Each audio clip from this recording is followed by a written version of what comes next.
The airport experience isn't typically compared to a trip to Disneyland. However, while a mere 30-minute delay can dampen anyone's spirits, imagine having a police dog confront you while an officer handcuffs your hands behind your back.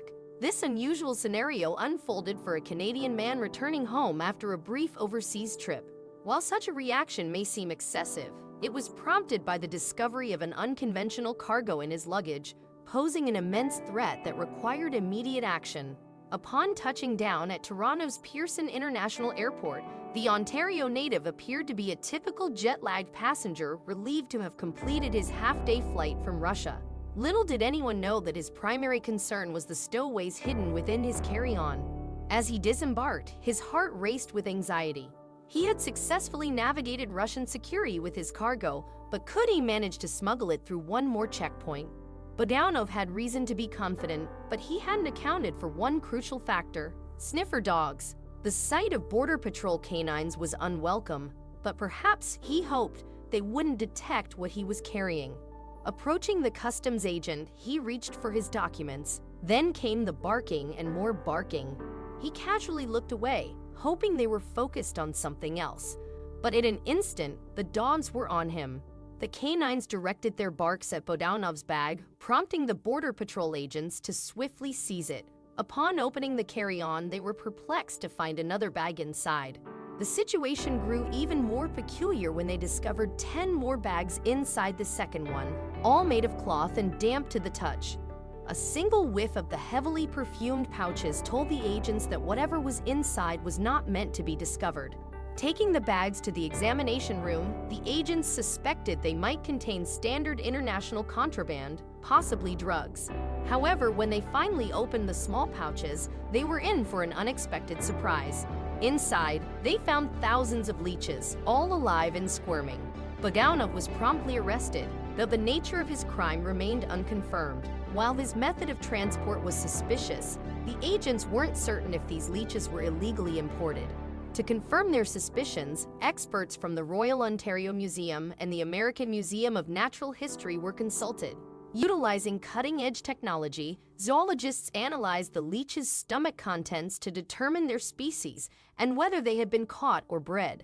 Sebastian Kvist, curator of invertebrate zoology at the Royal Ontario Museum, identified the creatures as Hirudoverbana, a type of medicinal leech. However, this specific breed was endangered, unlike several other types used for medicinal purposes. Medicinal leeches have been employed for centuries to cure various ailments, ranging from serious diseases to male pattern baldness.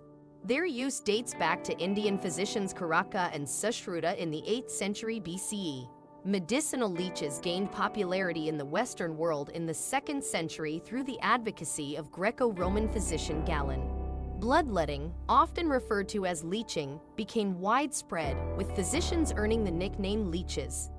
While bloodletting fell out of favor in the developed world, some are willing to pay a significant sum for these creatures. Hirudoverbana, for example, can fetch prices between $6 to $14 each on the open market.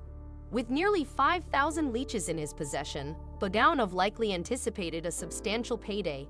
However, he was fined $15,000 for violating Canada's zero-tolerance policy on the sale of exploited animals. He was also banned from importing, exporting, and possessing animals protected by the Convention on International Trade in Endangered Species of Wild Fauna and Flora for a year. Had Budanov succeeded in bringing the leeches into the country, their presence could have had serious consequences beyond their medicinal use. Leeches are invasive species, and releasing them into the environment can disrupt ecosystems. Several European leech species have already been found in Canadian lakes due to illegal dumping.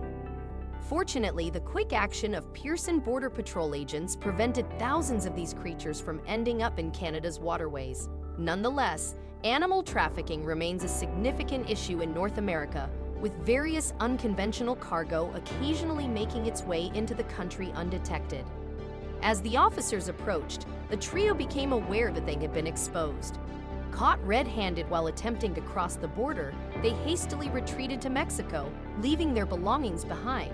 Among the typical findings for a border agent, water jugs, shoes, and hastily packed bags, one piece of luggage stood out: a black duffel bag.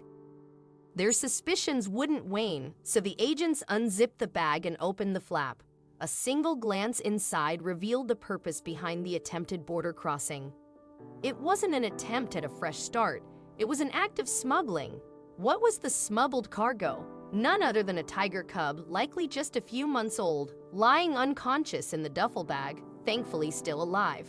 Without a moment to spare, the agents retrieved the young tiger and rushed toward the nearest town, hoping they could save the helpless cub in time. Recognizing that a veterinary hospital might not be equipped to care for such an animal, the officers took the cub to Brownsville's Glady's Porter Zoo. They hoped that the wildlife specialists there could nurse the baby tiger back to health. The cub was unconscious when the zoo's medical team finally placed it on the examination table. There was concern that the smugglers might have drugged the animal to sedate it for the journey.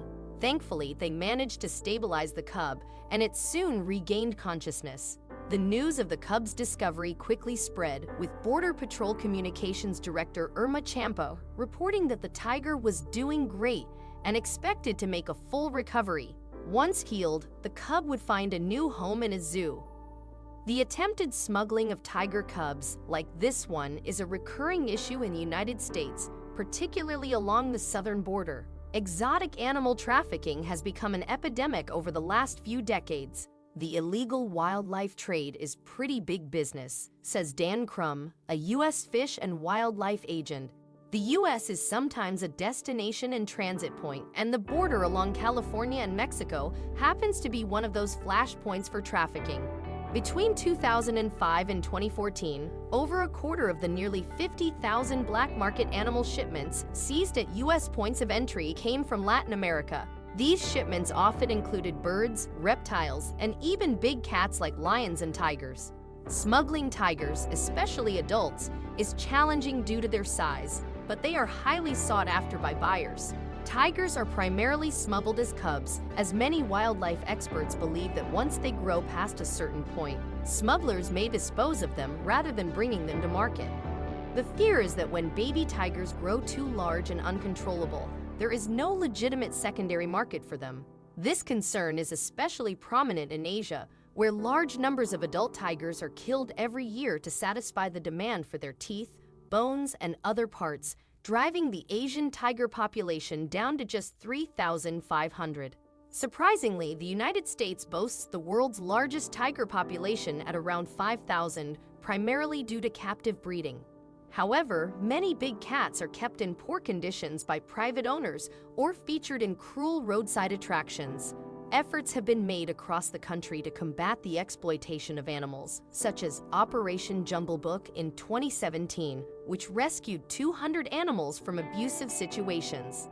Despite these efforts, many exotic animals still slip through the cracks, both in the United States and around the world. As the young lion cub began to adapt to his new surroundings, the animal rescuers bestowed upon him a powerful name that reflected his remarkable story of resilience, King. And indeed, he grew to embody the strength befitting his name. However, as King continued to outgrow his enclosure, the time had come to find a permanent and suitable home for the now fully grown lion. This led the animal welfare organization Born Free to launch a campaign to transport King to his ancestral homeland, Africa. Born Free's plan was to relocate King to their Big Cat Rescue Center at the Shamwari Private Game Reserve in the Eastern Cape of South Africa. Here, King would have the opportunity to roam, play, and interact with other rescued lions and lionesses. After successfully raising the necessary funds for their mission, Born Free provided King with a new cage 10 times the size of the one he was initially found in. This would be the last cage he'd ever be confined to. On July 5, 2018, King embarked on his first ever plane journey, accompanied by Born Free's expert team, from Belgium to London Heathrow Airport. The journey was quite nerve-wracking for the young lion. Following a transfer to another flight, which was no small feat for a creature of King's size, he was on his way to his homeland. After a brief plane ride, King arrived at Port Elizabeth, South Africa. The final leg of the journey was completed by truck, with King's spacious cage in tow. While the plane rides have been stressful for King, the end was in sight, and it would all be worth it very soon.